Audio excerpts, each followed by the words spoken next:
G'day guys, Barry Melody here for the Comeback Game Inspired and Unstopped podcast. Today I'm super excited because I'm joined by a good friend and a long-term mentor of mine, Michelle Masters. How are you, Michelle?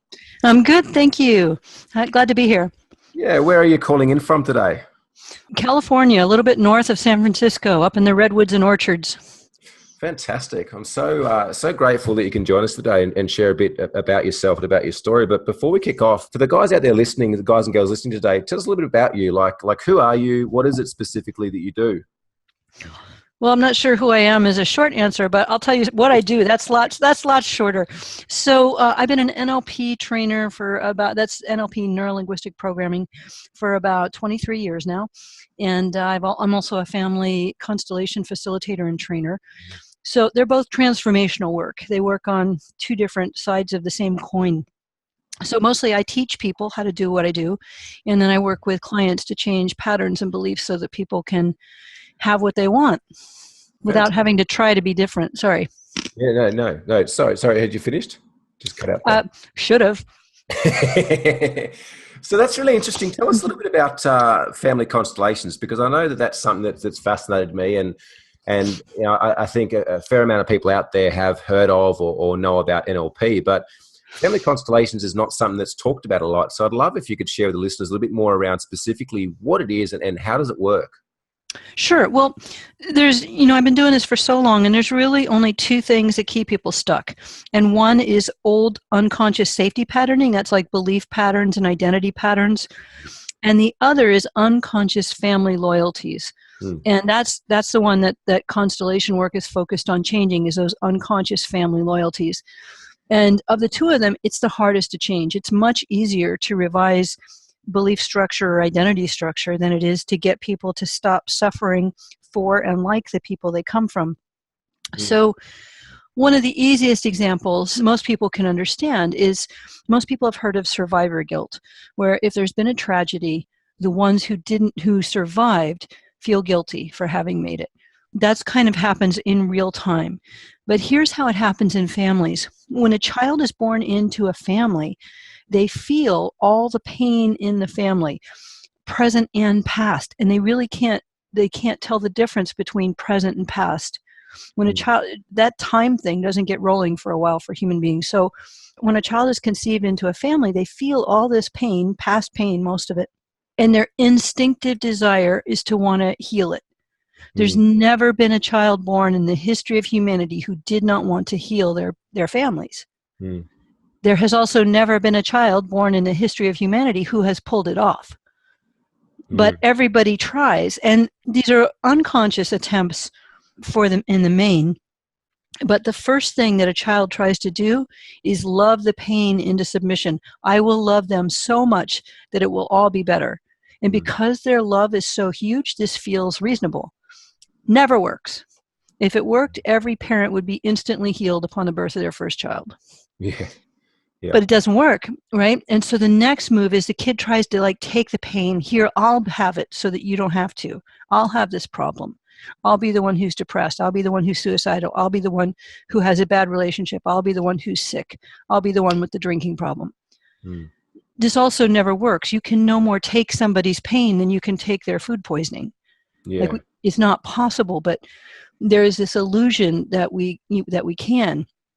And I was teaching a class, and doing a demonstration, and it was really obvious that the client, when she was 4, was trying to take on all this family pain, and I was pointing out how futile that was, because you can't take someone else's pain. And she looked me dead in the eyes, this very intelligent woman, and said, "But I can't do nothing." And that's where it is. It's like we can't do nothing, and so we end up needlessly, futilely getting entangled in our parents' or grandparents' or great-grandparents' pain and unconsciously replaying it. That's the other thing, is basically a kid says, if it was hard for you, it will be hard for me. Is this, do you think, why so many people have issues reoffending? And what I mean by reoffending is, seeming to have the same experience over and over and over again. It's like, but I thought I dealt with that. That whole Groundhog Day. Is that because of these unconscious family loyalties, would you say? It could be. It could also be belief and identity structure patterning. That's the thing, is when pretty much everything that we believe about ourselves in the world, most of it's in place by 3 and pretty much all of it by 6. So our patterns for who we think we are, what we think we deserve, what we think the world is like, that's all in place by 6. And that patterning is then automatic, which is a good thing. Like when you learn things, you don't want to have to relearn them every day. So learning is designed to be automatic. Once we learn how to walk, we don't have to keep relearning it. Yeah. But some of those early learnings, like, oh, you have to struggle, you have to work hard to succeed. Yeah. Once that gets in there, it's part of the automated system. And so trying to manually override it, like trying to talk yourself out of a belief that's patterned, is like trying to not move your leg when the doctor hits that little reflex spot. Or like trying to not pull have your pupils constrict when a light hits them. It's like automatic patterning. And so most of the things, it's either going to be unconscious family loyalties or old belief patterns that have people continue to play out the same patterns. And when they try to manually override it, like with willpower, it only lasts so long because the patterning is automatic. It's amazing too, because so many people just aren't even aware that this stuff exists. They've heard of belief, limiting beliefs. They've heard of stuff happening around that space, but so many people aren't aware of these unconscious family loyalties. Yeah, it's been a fairly recent development. A fellow named Bert Hellinger, who's still alive, by the way, he's quite old, but he's the one who really started to explicate, to make it obvious, these unconscious loyalties and the ways that humans, in order to belong, the ways that they replicate patterns from the past, especially painful ones. Yeah. So tell me then, Michelle, before you got into NLP and you changed work, what was life like for you? Like, who were you? What sort of things were you doing? How did it come about? How did you all of a sudden find you into a career that's seen you, achieve a lot, help, hundreds of people around the world?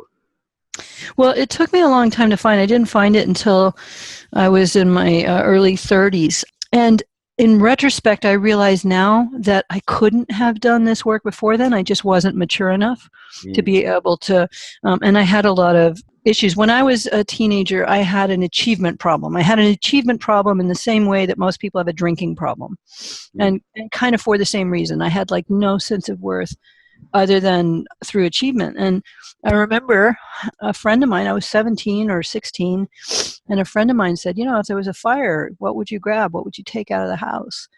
And my response was, oh, my trophies. And she looked at me and I thought, oh, that's not good. And so it took a while. And when I left high school, and I got a scholarship because I needed a scholarship.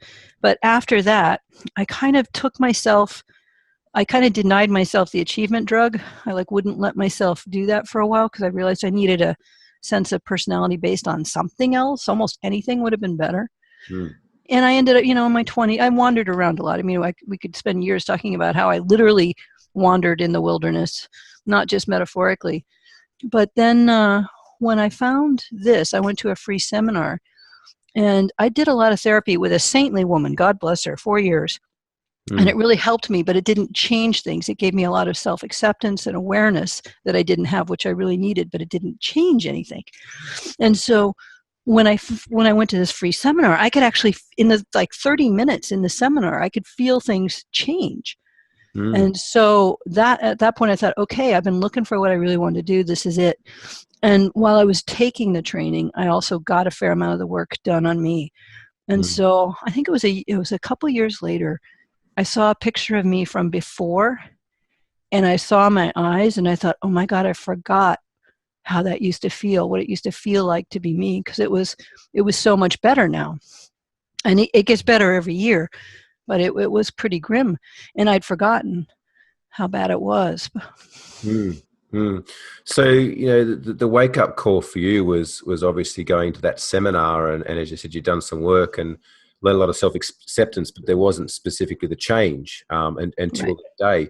Would you say that there was an experience around then at all that you refused that call, refused that awakening or that change or that transformation? Was there a part of you that wanted to hold on to what you had, or were you completely in a position where, you just knew it was time to step forward and transform? Well, what I did was at the time when I came to the training, I had run out of money. My relationship had blown up. I didn't have a place to live. So I pretty much crashed everything. I crashed and burned everything. So it came in a certain way at the best possible time, because at that point I didn't have anything left to lose.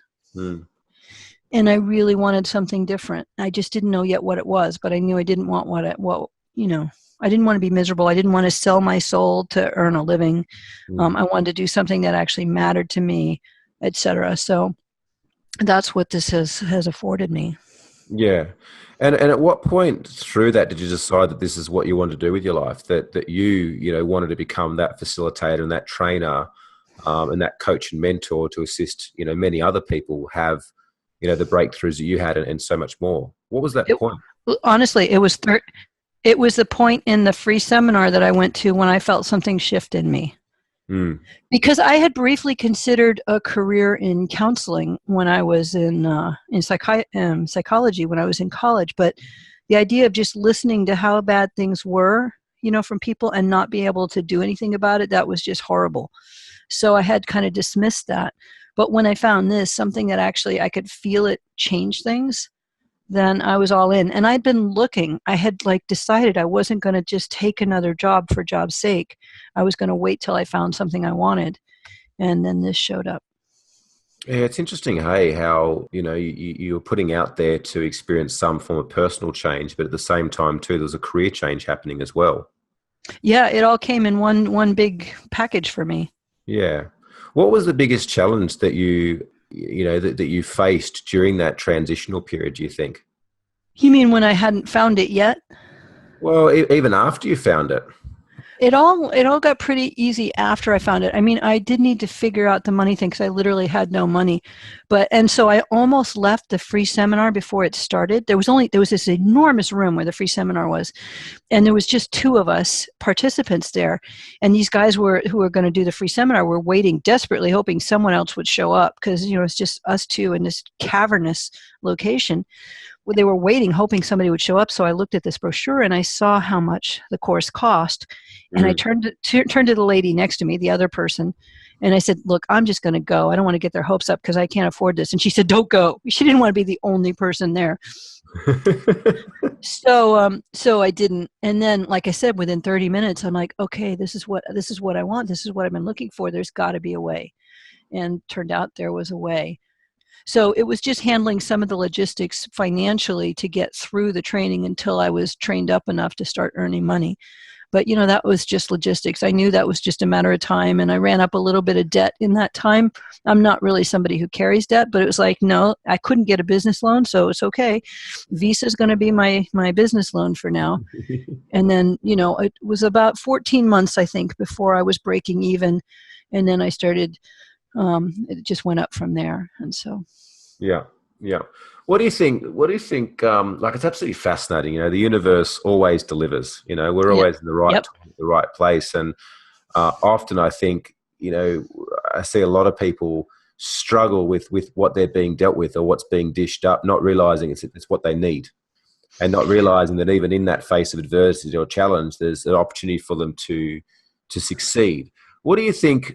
What do you think is one characteristic that really helped you personally get to where you are today? Well, I do. I don't know that I agree that all the adversity we're getting is something that we need. I know that a lot of people have patterning that creates adversity. We don't necessarily need it, but we've got patterning that creates it. Because what I see over and over is when you change that patterning, then all of a sudden things start flowing, things start moving. It just starts working. Yeah. So I don't know that we need adversity. I think that when we are ready for change, the universe makes us countless offers. And this work that I found is some of the best for actually changing it. But what was your question about characteristic? Well, what do you think is one characteristic in yourself personally that's allowed you to be where you are today and to have the success and the lifestyle and the ability, it's pretty rewarding being able to have a patient or have a client turn up that's been experiencing challenges. And I know, from many conversations we've had, you've had so many people that have experienced things for a long period of time in their life, thinking that it was normal, or thinking that, there's no way it could possibly be changed. Mm-hmm. What has been a characteristic that's allowed you to continue to transition and to grow and to learn and to evolve and be where you are today? That's a really good question. That's a little hard to answer from the inside. I know this was really easy for me to learn.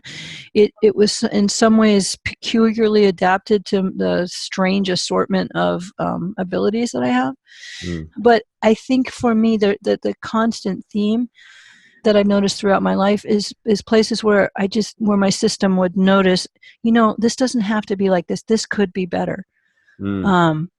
It was even in small things. Back when I was still trying to figure out what work I wanted to do. I was on the board of this church, and it was it's a religious science. So it's actually like the religious version of NLP, because it's all about change your thoughts and change your life, and how your thoughts create your life. And it was a congregation of about 600 people, and they would do these announcements during the service, which would go on for 10 or 15 minutes. And it was the longest 10 or 15 minutes of anybody's life every week. I just thought, this does not have to be like that. And so for a while, I started volunteering to do the announcements, and just made it a much more entertaining experience, because, it doesn't have to be bad. But that's been kind of the theme. So anything that has the ability to take something and make it better, that's really inspiring for me. I mean, I get so inspired by anytime anything gets better for somebody. I can watch, Julia Roberts in Pretty Woman finally gets to shop, and I get teary. Anytime I see something get better for somebody, or them go through a transformation, that's such a win for me. Yeah. Yeah. I love that. Back a couple of steps to what we mentioned before around, obviously having adversity, or, universe delivering what we need, and so forth like that. Do you think there's some synergy though around that, in the terms of, like what we seek, we find, and often these challenges or these situations that come up let us know that something's not right, or something's not quite fitting in the right location? Well, yeah. I mean, if something's not, if you're frustrated or upset, or that's good feedback from your system that something's not aligned. Yeah. And usually it's that old identity is not aligned with who you really are and who you want to be. Because our identities are set in place so early, long before there's any real objective sense of who we are. We've already decided who we are based on the environment we grew up in, pretty much, and the people we grew up with. And so most of the friction is because that old identity is light years behind who we really are and what we really want. And the friction between those two, as we're pulled towards who we really are and what we want to be, and kind of trying to drag along, or getting pulled back by a really old and out-of-date identity, that's where most of the adversity shows up. That's really interesting. Internal conflict, isn't it? Yeah, that we're mostly not aware of, because the thing about beliefs and identity is they don't seem like beliefs and identity. It just seems like how it is. So people end up making themselves wrong, or making the world wrong. It's like, what's wrong with me? Or the world's not right. Monsanto's out to get us, or whatever it is. We have a tendency to blame either us or the world, and get frustrated. But it's just patterning that needs to be revised. Yeah. Yeah. I love that. And very much goes with the theme of this podcast, the comeback game inspired unstoppable. Often we'll be presenting to rooms full of people, and we'll get them to look back into their life to a point where they had some form of a large adversity or challenge, then to actually see how that has shaped, or that's allowed them to grow to become who they are today. Mm-hmm. I know for myself, experiencing bankruptcy 7.5, 8 years ago, at the time was the hardest experience that I'd ever been through in my life. But I look back now and seeing what a blessing it was, because if it wasn't for that, I wouldn't be doing what I'm doing today. And I suppose I'm wondering from you, like, can you tell me a time when, you wanted something so badly that you didn't stop until you got it? Well, I know I wanted to study in Europe, and I didn't know how I was going to do that, but there was a way. I knew I wanted to live in London and New York, and I didn't know how, but there was a way. I knew I wanted to do this work, and I didn't know how, but there was a way. So I find, for me at least, and that it's when I get clear on what I want, then it's like the universe moves with me.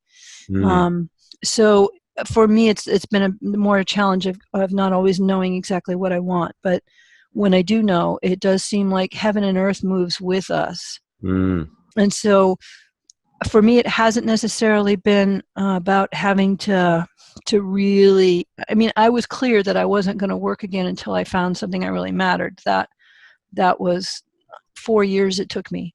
Mm. But then I found it. So that's the closest I can come to, having to really to knuckle down, because otherwise it's been mostly once I get really clear, then avenues start to open up.